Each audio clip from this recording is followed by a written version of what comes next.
অনেকদিন কাটিয়ে দিলাম এই পৃথিবীতে। ৬৭ বছর পূর্ণ করতে যাচ্ছি। অনেক কিছু দেখেছি, শুনেছি, জেনেছি। আর জীবনের শেষ প্রান্তে এসে মনে হচ্ছে এতদিন অনেক কিছু ভুল জেনেছি। কেন্দ্রীয় সরকার শিক্ষা থেকে ডারউইনের মতবাদ বাদ দিয়েছে।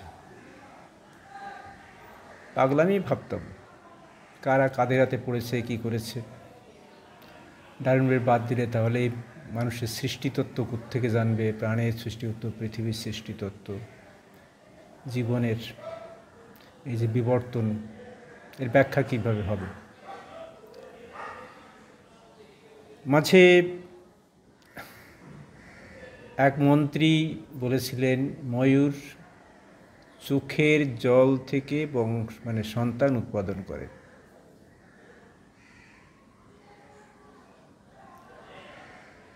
আরও কিছু কথা তো শুনেছি। যাদবপুর ইউনিভার্সিটিতে কেন্দ্রীয় এক মন্ত্রী ঠিক ওই ধরনের এক মন্তব্য করলেন বিজ্ঞান সভায়।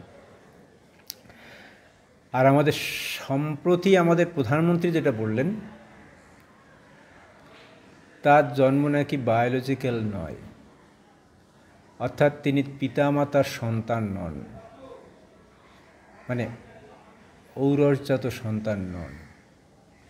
তিনি স্বয়ম্ভূ আত্মা, পরমাত্মা কোথা থেকে হয়েছেন, যেমন ব্রহ্মা হয়েছেন তেমনি তার সৃষ্টি রহস্য।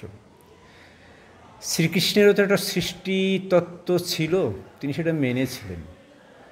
তার ভগবান রাম, সেও কিন্তু পৃথিবীতে জন্মেছিল বায়োলজিক্যাল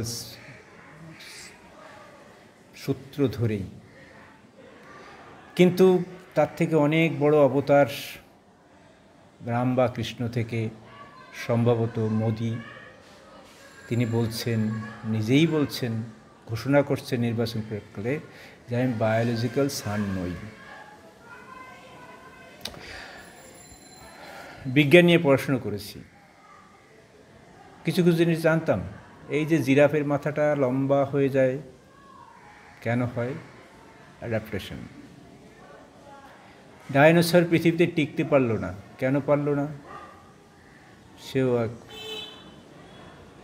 বিজ্ঞান তার ব্যাখ্যা বলে। কিন্তু এই ব্যাখ্যা কী করে মানি? একজন বিজ্ঞানের ছাত্র হিসাবে মন খুসখুস করছিল, কিছু একটা বলা দরকার।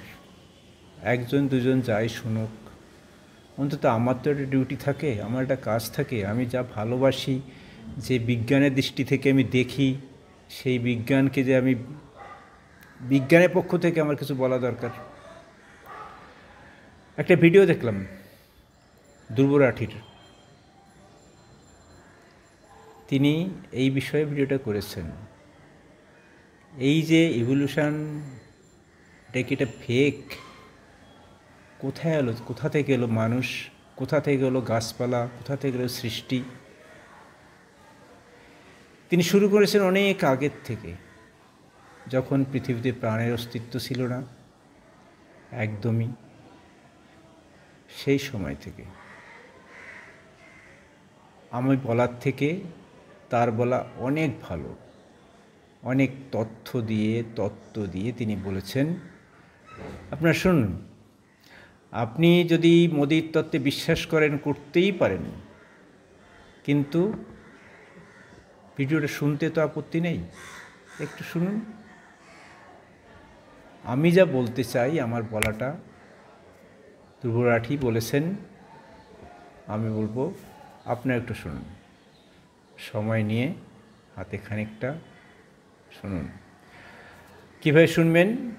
আমার এই ভিডিওটার নিচে দেখবেন ডট ডট দিয়ে মোর শব্দটা লেখা আছে। ওই মোরে টাচ করলে চলে যাবেন ডেসক্রিপশানে, তার একদম নিচে লিঙ্ক আছে, সেই লিঙ্কে টাচ করুন, তাহলেই চলে যাবেন ধ্রুব রাঠির জগতে। নমস্কার।